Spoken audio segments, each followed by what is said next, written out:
kata rapo ini dari Oh mana? iya, jadi rapo itu kita ambil dari bisa membantu untuk kebutuhan rumah tangga, bahkan sampai pendidikan. Banyak yang meragukan apakah ini benar-benar dari sampah. Bisa saja ini bukan dari sampah atau plastik, benar-benar tidak pernah menggunakan plastik yang baru. Mereka bilang, kita buang kantong plastik sampahnya itu berkarung-karung loh sebelumnya ada rapo. Kreativitas pun ketika kita mengklaim diri sebagai orang yang kreatif, tapi kalau nggak punya ilmu bisnisnya kan Iya.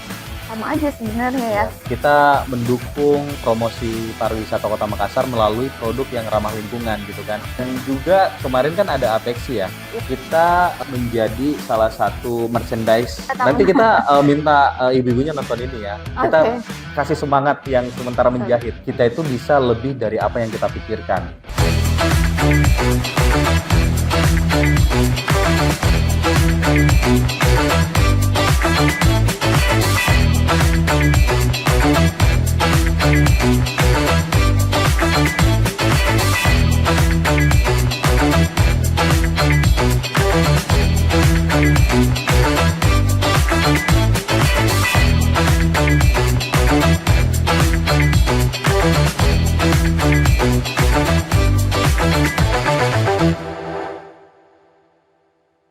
Assalamualaikum warahmatullahi wabarakatuh. Anda kembali menyaksikan Bapeda Corner di edisi spesial penerima penghargaan HUT Kota Makassar 416 pada November lalu. Nah, hari ini saya sudah berada di kantor salah satu produk lokal Kota Makassar yang namanya sudah sangat terkenal sebenarnya, dan ownernya pun saya rasa juga menjadi salah satu sosok yang inspiratif ya, dan juga kalau anak-anak milenial, anak-anak muda Makassar pastinya udah kenal sih menurut saya ya. Langsung aja kita sapa Kak Akmal Idrus. Assalamualaikum Kak.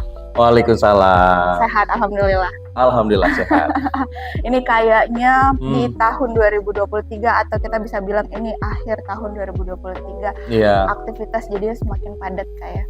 Ya, bisa dikatakan seperti itu. Karena kan kalau kita mau berkembang dan bertumbuh, ya harus siap dengan konsekuensi itu sih pastinya. Betul.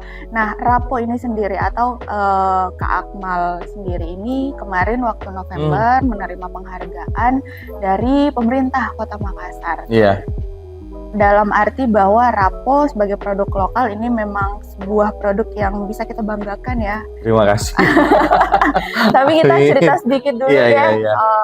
Background, asal mula atau history ya, kenapa sampai bisa ada mungkin namanya bisa Rapo, kemudian idenya dari mana sih Kak awalnya sampai mau dan membuat Rapo ini? Iya.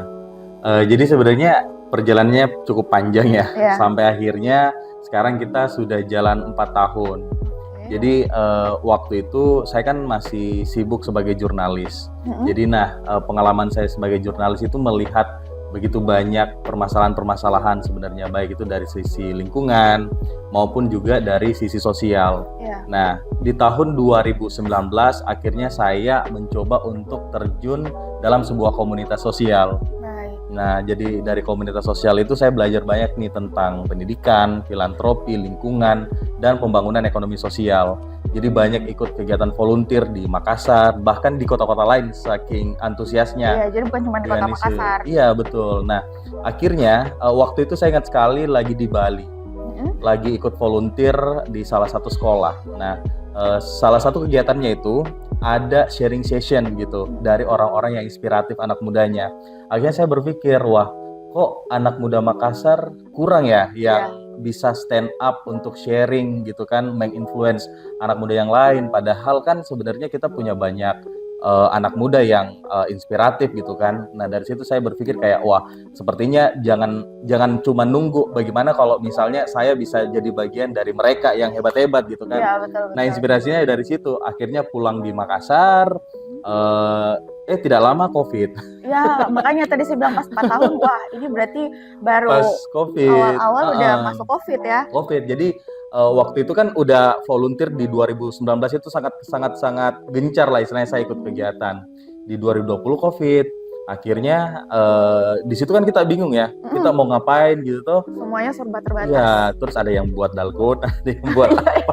Iya betul. Ada beberapa hal yang tiba-tiba viral aja di saat itu. Viral. Akhirnya saya waktu itu karena punya banyak waktu, saya coba deh, kayaknya ada satu permasalahan yang jadi fokus saya. Yang pertama itu masalah sampah plastik, utamanya kantong plastik gitu kan, karena kalau kita lihat pada saat pandemi kita kan pesen makanan online, itu kan lihat sampahnya menumpuk sampai di rumah pun banyak sekali gitu kan. Saya berpikir sampah kantong plastik ini diapakan gitu ya. Saya coba cari research di internet, ternyata di luar negeri sudah ada yang olah, tapi di Indonesia masih sangat kurang waktu itu. Cobalah untuk buat material-materialnya ini dari setrika gitu kan, pakai alat yang seadanya. Nah dari situlah saya merasa bahwa ternyata ini bisa dikembangkan nih.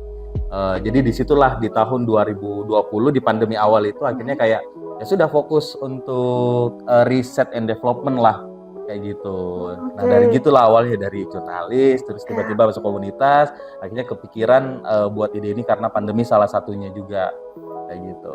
Oke, jadi memang hasil pengamatan kondisi sekeliling ya, dan pada saat itu memang kita kurang aktivitas karena COVID, semuanya serba terbatas. Akhirnya melihat apa nih yang paling penting, dan sebenarnya orang banyak tidak aware kan? Situ gitu, dan akhirnya jadilah nih produk-produknya ya.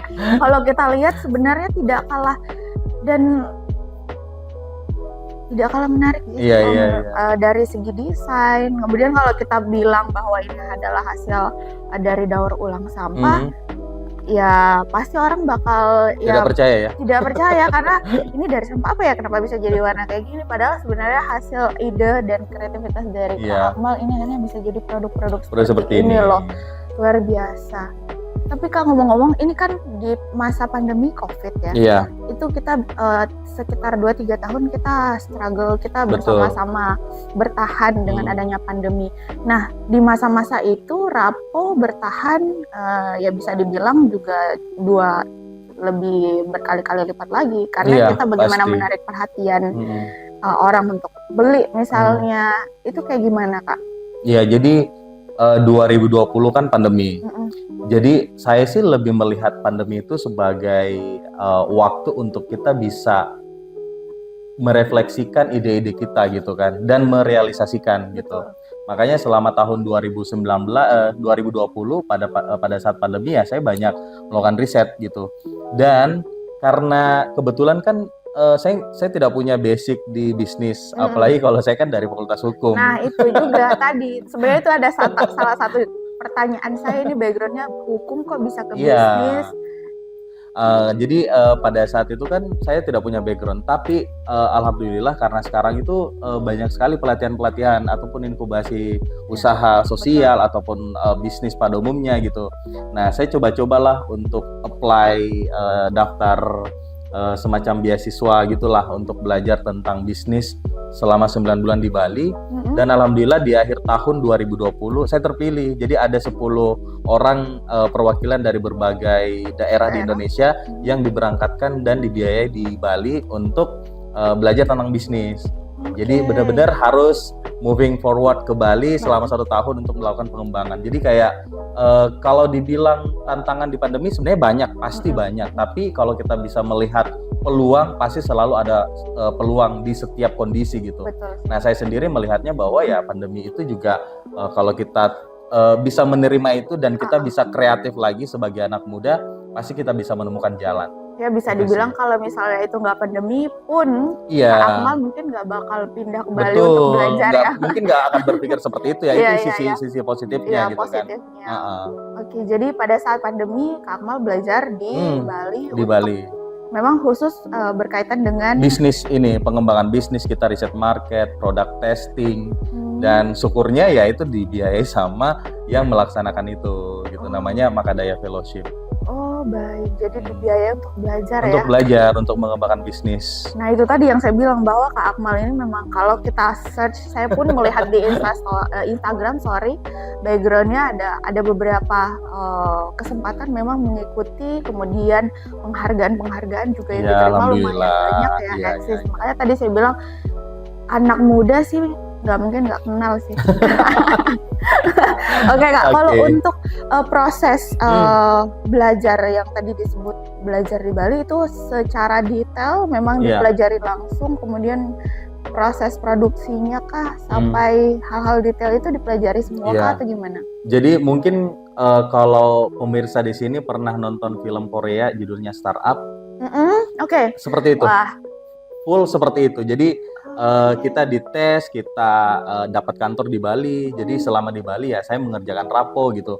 Kita diajar untuk berjejaring, bahkan sampai cari investor, sampai cari yang mau membantu kita memberikan dana segala macam. Kurang lebih seperti itu gambarnya. Jadi memang secara basic tentang bisnis itu apa, itu dipelajarin semua, marketingnya, finance-nya, sales-nya, terus HR-nya, semuanya kita pelajari karena tujuan dari program itu sebenarnya bagaimana kita bisa menjadi leader yang baik. Jadi ini juga sekedar share ya buat teman-teman yang mungkin menggarap bisnis. Kita tuh nggak harus ahli dalam semua hal yang terkait dalam bisnis ya, karena kan pasti kita bisa mempekerjakan atau berkolaborasi dengan anak muda lainnya. Tapi at least sebagai founders atau sebagai leader, kita paham gitu secara umum apa yang dikerjakan oleh tim. Jadi next, karena kan pasti dalam perjalanannya tim-tim kan akan minta advice ke kita gitu kan, minta masukan. Nah kalau kita sendiri nggak paham, bingung ya, kita nggak bisa nge-guide bisnis kita bisa jadi lebih cepat gitu lah kayak gitu. Oke, jadi garis bawahi bahwa itu kita nggak mesti Ahli, betul. tapi kita harus memahami. Ya. Bagaimana apa ya? Setiap bagian-bagian dalam bisnis lah kayak gitu. Betul. Jadi ilmu bisnisnya lah ya. Ilmu bisnisnya. Tapi belum dijawab tadi Kak. Ini kata rapo ini dari mana? Oh ya, rapo. Jadi rapo itu kita ambil dari bahasa Bugis Makassar sebenarnya. Rapo kan artinya buah. Ya. Rapo buah. Saya tahunya rapo-rapo Jawa. Rapo-rapo itu kan gembok. Ya. Kalau rapo Cini nama alamat. Nah, kalau rapo artinya buah. Jadi filosofinya adalah apa yang kita lakukan dengan sampah ini, dengan berkolaborasi bersama perempuan pesisir, itu akan membuahkan hasil. Jadi bisa dikatakan buah yang ini adalah buah-buahnya kita gitu dari usaha dan kerja keras serta kolaborasi bersama kita. Dan banyak juga sih yang bilang, oh iya memang cocok rapo itu buah gitu kan. Kenapa? Karena warna-warnanya ini fresh banget, kayak buah seger gitu. Betul. Tapi sebenarnya adalah maksudnya apa hasil dari yang keluar ini adalah buah tangan. Buah tangan, terus juga secara finansial juga perempuan yang kita berdayakan dapat income. Income-nya itu bisa membantu untuk kebutuhan rumah tangga, bahkan sampai pendidikan. Jadi kayak itulah buah semangat kolaborasi kita gitu. Oke, dan di belakang ini ya adalah ibu-ibu yang kebetulan juga punya kesempatan ikut dalam program. Nah ini apakah memang program khusus yang dibuat sama Rapo untuk memberdayakan perempuan-perempuan atau memang mereka juga melalui tahapan-tahapan seleksi atau gimana Kak? Iya, jadi mungkin bisa saya jelaskan sedikit ya bahwa Rapo itu kita adalah social enterprise. Apa itu social enterprise? Social enterprise adalah sebuah usaha yang lahir karena adanya permasalahan yang kita coba ingin berikan dampak di situ. Nah, jadi dari visinya memang kita bangun Rapo ini bukan cuma bisnis dan jualan gitu, tapi gimana bisnis ini juga bisa memberikan dampak bagi perempuan dan juga bagi lingkungan. Nah, untuk perempuan yang kita libatkan sendiri bukan perempuan yang sudah bisa ataupun ahli membuat produk tas seperti yang kita lihat. Jadi benar-benar kita yang paling pertama jadi acuan adalah mereka adalah perempuan prasejahtera, di mana mereka membutuhkan pekerjaan. So, jadi prosesnya memang ada cukup berbeda gitu. Jadi kita harus menginvestasikan waktu dan juga bahkan harus pandai untuk mencari lembaga-lembaga ataupun orang-orang yang peduli yang mau berkolaborasi dengan kita. Akhirnya kita kolaborasi dengan WWF Indonesia, kita berikan pelatihan menjahit dan pelatihan daur ulang bagi perempuan yang ada di kawasan Untia untuk mampu mereka bisa buat produk dan bisa dikatakan cukup ekstra sabar. Kenapa ekstra sabar? Karena pasti kan mereka latihan itu nggak singkat. Buat tas dari mereka nggak bisa sampai bisa itu butuh waktu 3-6 bulan gitu. Jadi memang ya bisa dikatakan mereka ini mostly rata-rata tidak punya keahlian untuk menjahit Nggak dan punya basic sama yes, sekali. betul. Dengan adanya Rapo barulah mereka bisa menjahit dan buat produk tas seperti yang kita lihat. Wah, ini sangat-sangat menggambarkan nama dari Rapo itu sendiri karena mereka sudah menerima hasil ya, menerima buah dari ide-ide atau apa yang menjadi program dari Rapo itu sendiri. Nah, ini luar biasa loh, mereka udah ngasih testimoni masing-masing bahwa ada yang sama sekali cuman kerjaannya ngantar anak sekolah dan cuman jadi ibu rumah tangga full. Kemudian akhirnya karena dengan mengikuti program jadi punya tambahan skill. dapat skill juga. Dan kita pengen ya bahwa sekarang itu zamannya adalah creativity gitu kan. Di tahun sekarang 2023 kita mau masuk nih di tahun 2024, kita selalu bilang sama ibu-ibunya, kita ini bermitra gitu kan. Kita bermitra dan kita dari Rapo ini hadir untuk membuat ibu-ibu itu punya skill yang lebih, punya soft skill yang lebih gitu kan. Karena kita juga di Rapo itu bukan hanya pelatihan menjahit, tapi mereka juga dapat tentang parenting, financial literasi, tentang bahkan sampai meditasi dan kesehatan mental kita share ke mereka. Karena kita percaya bahwa perempuan inilah yang akan mendidik anak-anak dan masa depan Indonesia lainnya. Dan kita mau semua yang terlibat di Rapo ini, utamanya bagi beneficiaries kita sebutnya ya, kita sebutnya beneficiaries, mereka bisa menjadi inspirasi gitu bagi perempuan-perempuan lainnya. Jadi kita nggak mau nih menjual mereka dengan narasi kesedihan gitu, kayak kasihan si ibu ini.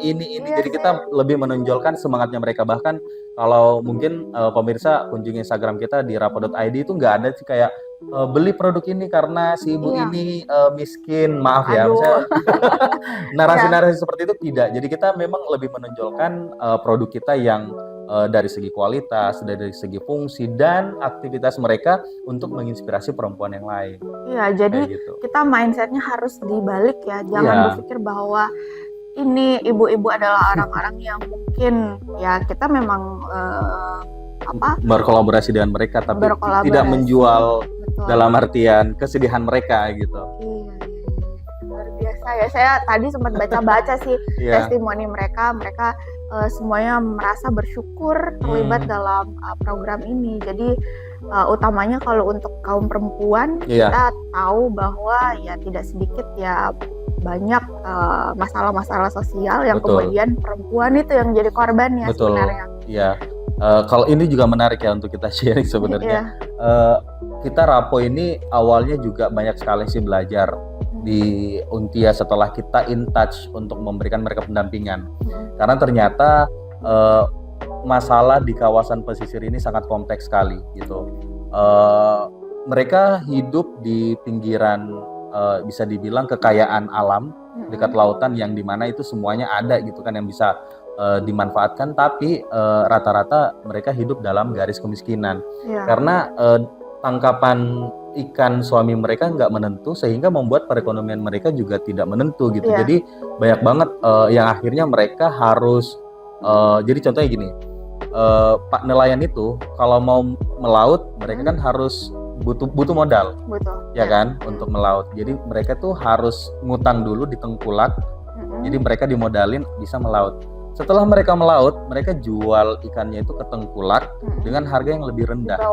Ya kan? Jadi kayak berapa sih keuntungan yang mereka bisa dapatkan? Akhirnya apa? Kesulitan ekonomi membuat mereka itu harus mengutang di rentenir dengan bunga yang lebih tinggi lagi. Jadi kayak itu sudah jadi circle of kehidupan yang kurang bagus gitu. Karena jadinya tuh di Untia ya, beberapa yang kami tahu tuh menganggap bahwa mengutang itu adalah hal yang biasa gitu. Kalau kita kan ya utang malu gitu kan ya. Mereka udah jadi biasa kayak nggak ada duit ya ngutang gitu kan. Bayarnya gimana ya udah nanti dipikirin.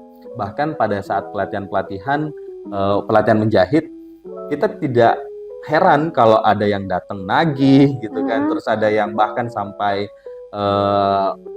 istilahnya kayak berantem dalam artian dengan rentenirnya gitu kan karena belum bayar utangnya pada saat awal-awal kita melakukan pendampingan. Makanya kita bilang kayaknya penting banget yang namanya financial literasi, karena jangan sampai kita sudah kasih pendapatan nih, kita udah kita kasih udah income, ngajarin iya ngajarin kan, tapi mereka nggak bisa memanage keuangannya mereka, kayak ya sayang gitu kan, karena nggak akan sampai impact yang kita harapkan gitu.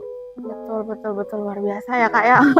Jadi berawal dari ya kita bisa bilang sebenarnya ini adalah meskipun Rapo kita nggak tahu bahwa setelah Kak Akmal punya ide ini kemudian COVID ya, kita nggak tahu bahwa ternyata itu adalah kejadiannya seperti itu, tapi akhirnya ada banyak loh yang mendapatkan manfaat dari Alhamdulillah ini semua. Tapi sampai saat ini untuk produksinya apakah sistemnya ini, apakah ibu-ibu ini masih dilibatkan atau gimana, atau punya pekerja khusus atau gimana? Pastinya, karena kan kita maunya ibu-ibu yang kita latih adalah ibu-ibu yang menjadi mitra kita. Nah, sekarang kita sudah melatih 17 perempuan di Untia, pelatihan menjahit atau membuat produk daur ulang. 10 diantaranya sudah menjadi mitra kita, jadi mereka yang buat produk-produk Rapo. Pastinya tetap. Yang ketika mereka berstatus mitra, berarti mereka sudah melewati tahap pelatihan. Secara ofisial gitu. Secara ofisial jadi mitra. Nah, adapun 7 orang yang tidak lolos ini ada berbagai macam kendala sebenarnya. Ada yang memang kita sudah latih tapi tidak, karena kan kita still a bisnis dan kita harus memastikan produk kita gitu kan. Jadi belum kita panggil lagi karena butuh pelatihan tambahan. Ya karena kita juga punya pengalaman. Standar ya, jadi Rapo ada standarnya juga. Dan tapi kita berharap sih semoga dengan pelatihan-pelatihan yang kita lakukan terus untuk peningkatan kapasitas mereka, akhirnya juga bisa gabung gitu jadi part of tim productionnya kita gitu. Oke, ini saya penasaran, ini kalau jadinya kayak gini, ini sampah yang dikumpulkan, ini mereka apa ya, dari apa aja Kak dari gitu loh. Jadi sampahnya dari apa aja nih, biar kita tahu bahwa ini kan sebagai bentuk edukasi juga kepada penonton kita bahwa oh ternyata saya setiap hari mengkonsumsi ini bisa jadi ini loh. Selama ini saya hanya buang ke sana kemari misalnya kan. Dari apa aja nih Kak? Jadi yang pertama banyak ya awal-awal banyak yang meragukan apakah ini benar-benar dari sampah. Itu yang pertama, karena bisa saja ini bukan dari sampah kantong plastik, ini bisa saja dibeli sebenarnya. Betul. Ya kan? Cuman yang pertama visi kita adalah lingkungan. Jadi kita benar-benar tidak pernah menggunakan plastik yang baru. Jadi kita pakai benar-benar sampah kantong plastik, dan itu kita punya satu gudang di Rapo Impact Center, itu nama rumah produksi kita di Untia. Itu benar-benar sampah kantong plastik yang kita kumpulkan dari berbagai kegiatan dan kolaborator. Jadi kita dapatnya itu dari tempat laundry yang paling banyak sebenarnya. Karena kan mungkin kita adalah pelaku yang ketika bawa laundry kita kan pakai plastik kresek yang bahkan nggak harus baru sih. Kadang kan bekas. Tapi kan kalau kita bawa ke tempat laundrynya biasa ngasih kita plastik yang baru sebagai bentuk servisnya mereka gitu kan. Nah akhirnya apa? Banyak yang sebelum kita berkolaborasi sama mereka bilang kita buang kantong plastik sampahnya itu berkarung-karung loh sebelumnya ada Rapo.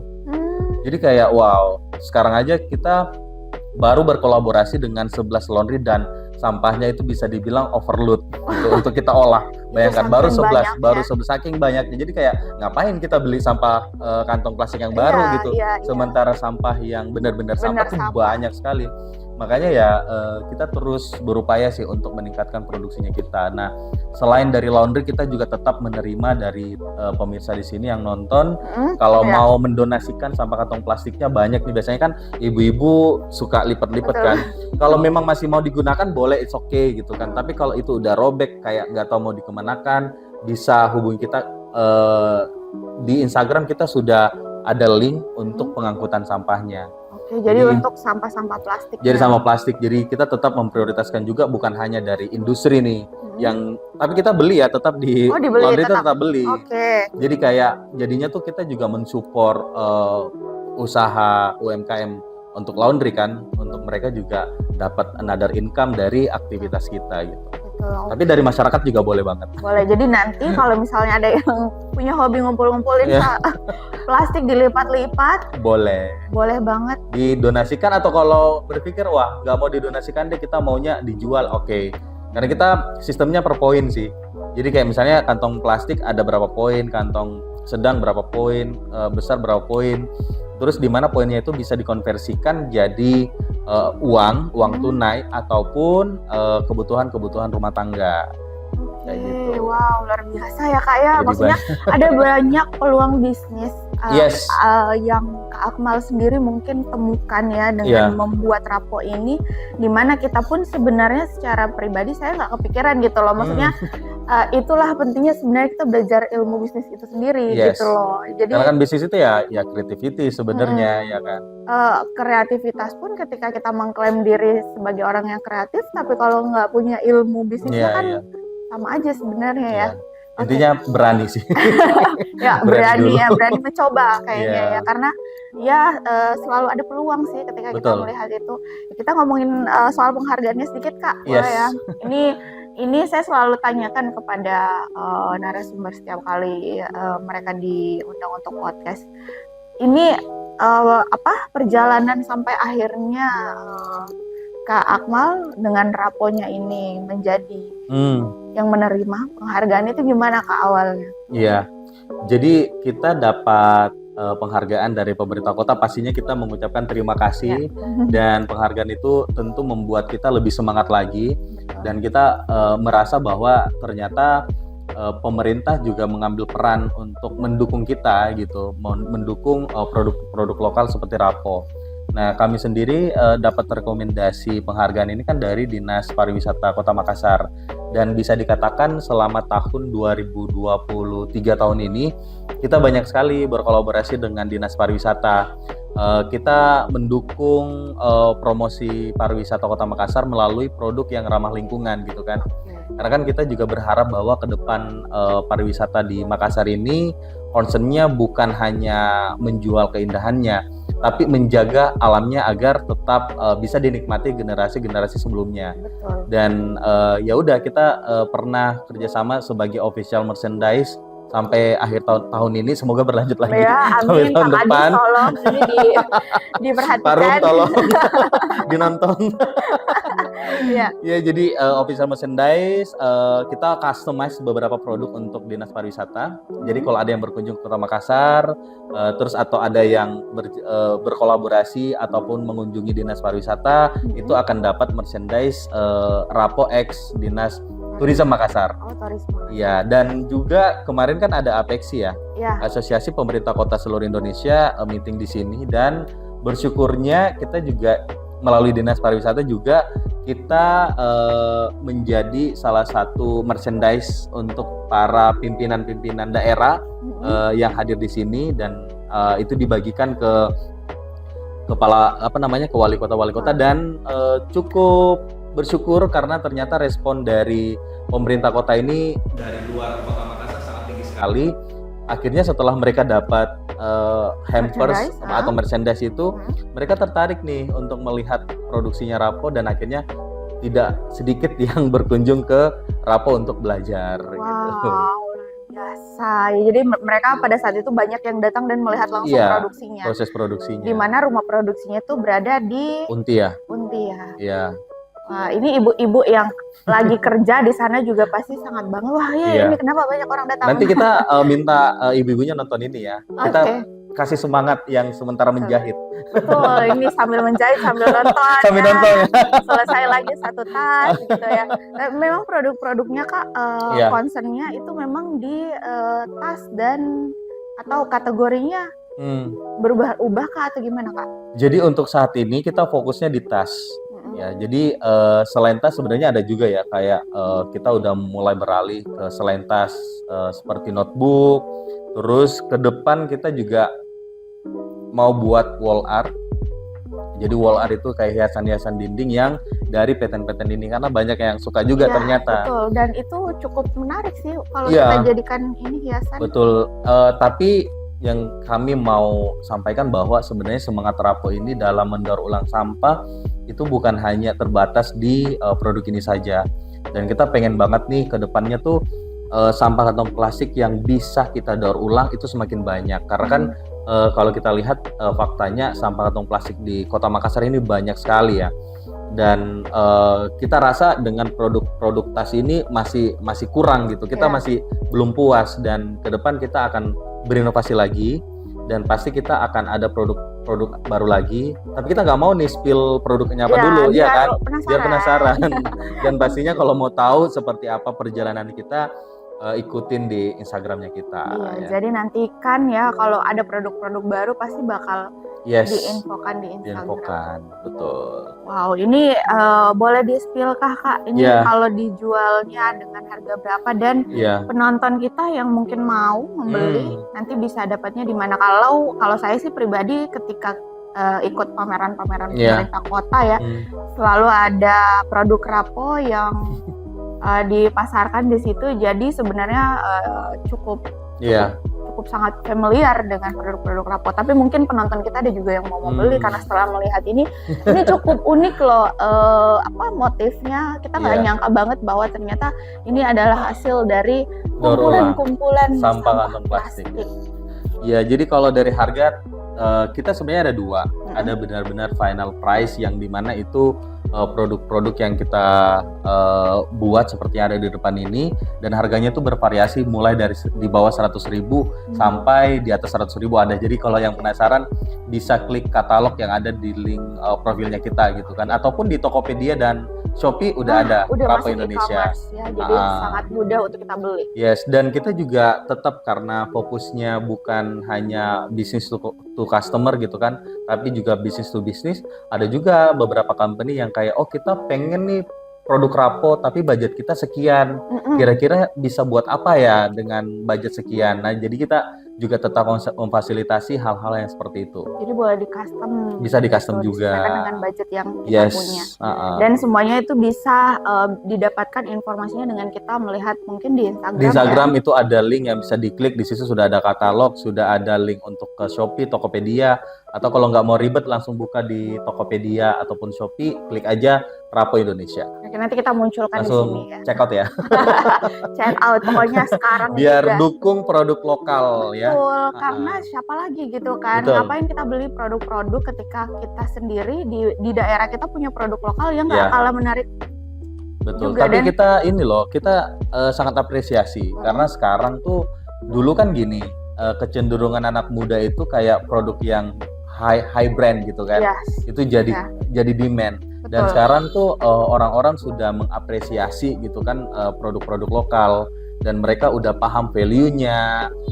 Jadi itu membuat kita juga senang bahwa ternyata kita juga sudah mulai terbuka dan sudah mau memberikan kesempatan untuk produk-produk lokal juga bisa go nasional bahkan internasional. Iya sih, amin ya. Semoga aja produk lokal utamanya Rapo ya bisa tembus sampai nasional bahkan internasional. Kita doakan banget karena sebuah kebanggaan buat kita juga sebenarnya warga Kota Makassar ketika produk lokal seperti ini bisa membawa nama baik Kota Makassar tentunya ya. Amin ya, semangat terus. Kak, satu lagi deh terakhir nih.